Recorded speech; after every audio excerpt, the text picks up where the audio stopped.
Lebih praktis dalam pengerjaan serta manfaat ekonomi yang didapat, petani yang dulu menanam padi kini beralih ke tanaman nilam. Harga minyak nilam sendiri saat ini mencapai 1,8 juta rupiah per kilonya. Tanaman nilam saat ini tengah digandrungi petani di Kota Mobagu dengan manfaat ekonomi yang didapat serta lebih praktis dalam pengerjaannya. Ditambah usia panen yang relatif sama membuat beberapa petani mulai beralih dari yang tadinya menanam padi kini menjadi petani nilam.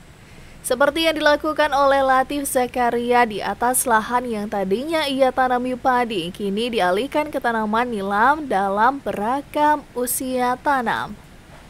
Dengan masih tingginya harga minyak nilam yang saat ini ada di kisaran 1,8 juta rupiah per kilonya, Latif pun berencana akan memperluas lahan nilam miliknya.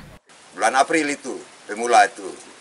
Pertama tanam itu 200 pon untuk bibit.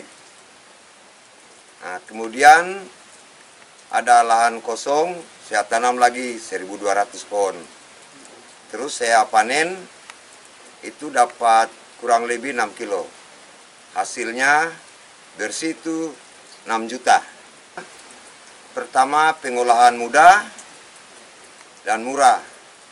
Kalau sawah itu terutama pupuk. Pupuk sedikit banyak, pemupukan, pengolahan lagi sedikit mahal.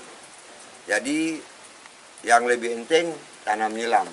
Minyak nilam sendiri merupakan bahan dasar pembuatan parfum ataupun produk turunan seperti kosmetik.